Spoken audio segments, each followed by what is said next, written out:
While President Biden continues his overseas trip as the G7 summit kicks off today in Cornwall, England. Yesterday, President Biden and British Prime Minister Boris Johnson met and reaffirmed a World War II-era charter aimed at strengthening ties between the longtime allies.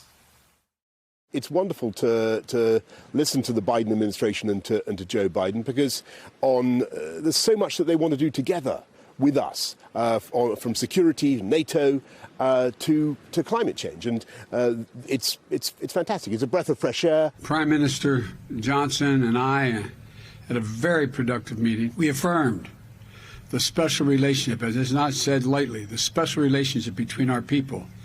And we renewed our commitment to defending the enduring democratic values that both our nations share. Let's bring in two reporters traveling with the president, White House reporter for the Associated Press, Jonathan Lemire, and NBC News White House correspondent, Mike Memoli. Good morning to you both. Mike, I'll start with you. What are we hearing from the White House? What are we hearing from President Biden himself about the focus and the plans for the G summit that starts very shortly today?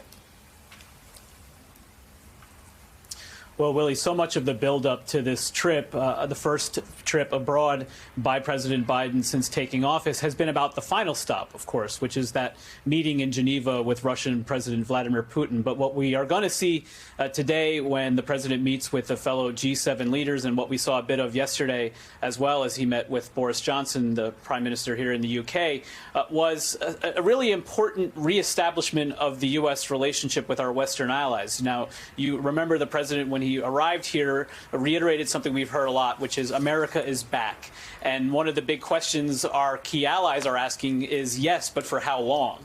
And so as I've been talking to White House officials and those close to Biden, they talk so much about how his mantra that all politics is personal really does apply as well to foreign policy. And in some ways, while that could pay dividends in the relationships he's built with China's President Xi Jinping, and also the difficult interactions he's had in the past with Vladimir Putin, it's more critical today for President Biden to be able to react to and assure our allies that the United States, the commitment to democratic principles, is one that they can commit to themselves in the long term. Now, the agenda is quite full. They are going to be focused on the pandemic, the announcement from the U.S. yesterday, President Biden announcing 500 million doses of the Pfizer vaccine going to be shipped out, especially to poor and developing nations.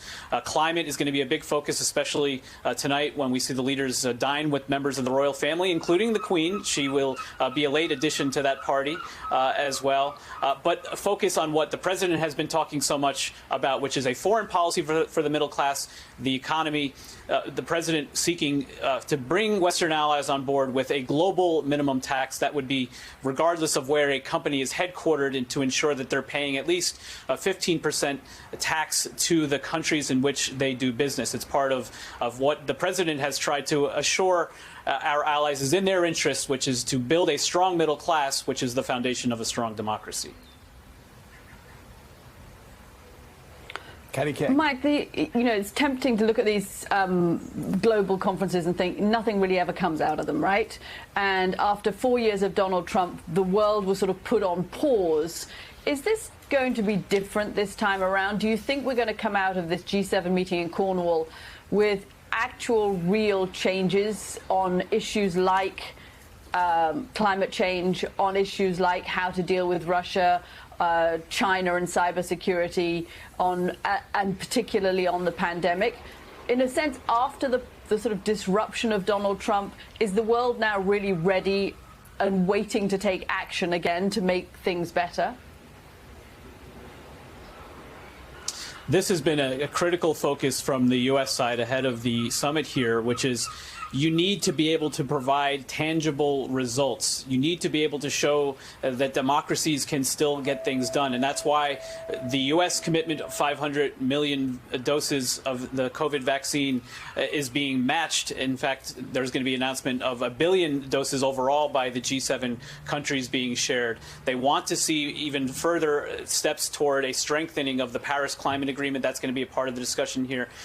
that's been the way the president has focused here. But I think it was interesting as we saw the meeting with Prime Minister Johnson yesterday. I thought back to what President Biden, then candidate Biden, said during the campaign when Johnson won the parliamentary victory, which was he called Johnson an emotional clone of Donald Trump, and he warned that if his own party, Democrats, moved too far to the left, they would suffer the same fate as the Labor Party had in the elections here. And so you see Biden trying to walk that middle ground in domestic politics, and he's trying to do the same in this diplomatic context to make sure our allies are doing just as much as he's trying to do back home in focusing on the nuts and bolts and getting real results in order to prevent the rise of populist figures and even authoritarian figures as we've seen in the past as well. All right. NBC's Mike Memley, thank you so much. We greatly appreciate your reporting. Let's turn to Jonathan Lemire. And Jonathan, we will get to the reaction from the good people of Cornwall to the Red Sox remarkable comeback last night against the Houston Astros in just a minute. But first, you look at these pictures. You look at Joe Biden, the Boris Johnson, the response. What a marked contrast between Donald Trump and Theresa May. It seemed just the sort of the seething resentment. Of course, G7, there's just that wonderful moment if you're a complete thug of the American president pushing the president of, I believe it was Montenegro, out of the way at the summit. A bit different this year, isn't it? Yes, Joe, I'd say so. I traveled with President Trump on a few of his journeys to the G7 when he was in office, and it was sort of a rite of passage that he would start bashing Theresa May as Air Force One was about to descend into when he would meet with the British Prime Minister.